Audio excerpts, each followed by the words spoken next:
The death penalty has long been a cornerstone of American justice systems, but its role is becoming increasingly questioned in the modern era.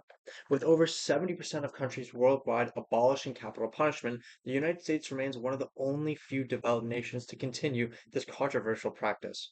And as society evolves, we must ask ourselves, does the death penalty serve justice, or is it an outdated, ineffective, and harmful punishment? And to answer this, we focus on three major points. First, its ineffectiveness as a deterrent. Second, its inherent flaws and biases. And third, the overwhelming ethical and financial costs associated through it. Through these lenses, it becomes clear that the US should abolish the death penalty. So first, the death penalty fails as a crime deterrent, which undermines one of the key justifications. So while proponents argue that the threat of execution prevents heinous crimes like murder, statistical evidence suggests otherwise. According to a 2021 report by the Death Penalty Information Center, evidence shows that murder rates in states without the death penalty are consistently lower than states that retain it.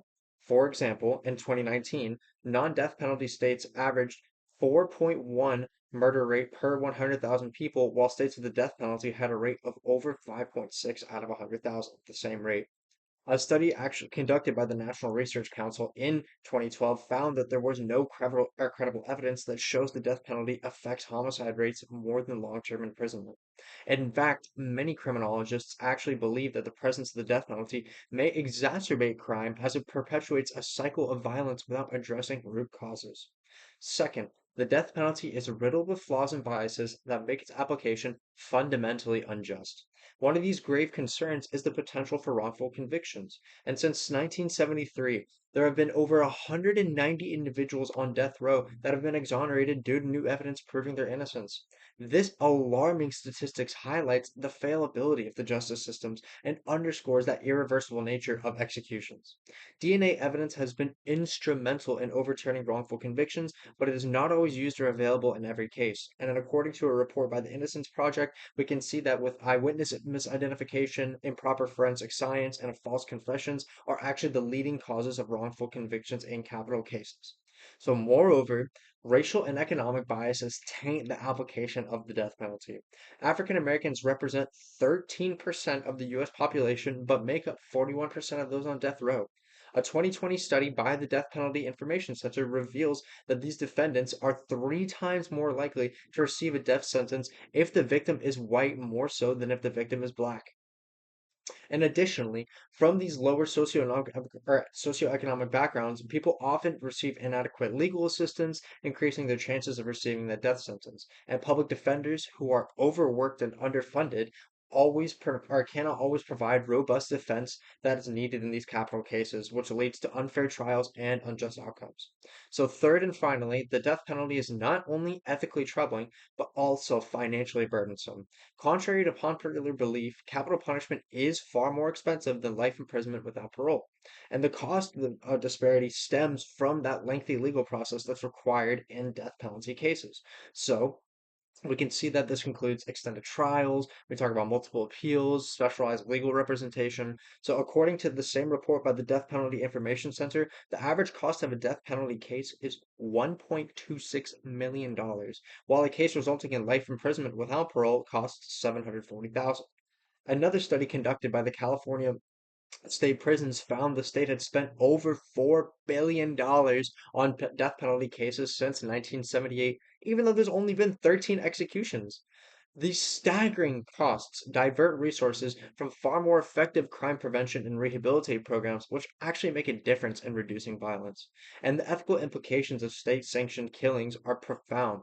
The execution of prisoners is not only irreversible, but also inherently cruel and unusual, a violation of the Eighth Amendment.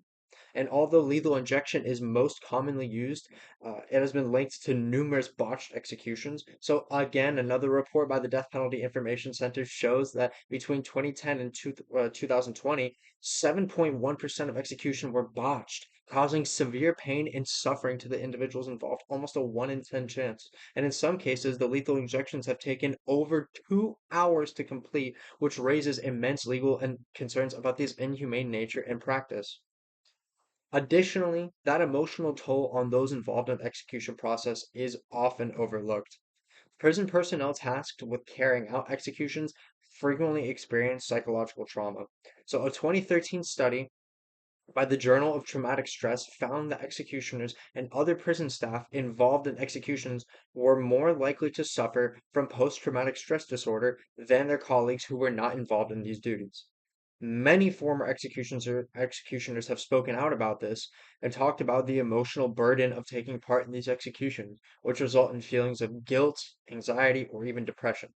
The moral cost of this death penalty extends beyond the condemned individuals to the broader society, who it's more likely to show the implications that these ethical implications of the state-sanctioned violence are being left up to those carrying it out to be forced to grapple with them. Looking back at today's topic, we can see that the death penalty is an ineffective, unjust, and costly form of punishment. It does not deter crime, it is plagued by systematic biases and errors, and it imposes severe racial and ethical burdens on society. And as the rest of the world moves away from capital punishment, we should be more focused to follow suit. And instead of clinging to that outdated and deeply flawed practice, we can take our efforts and push them towards promoting justice and public safety, such as life imprisonment without parole. And by abolishing the death penalty, the US can take a crucial step towards creating a more just, humane, and equitable society. Thank you.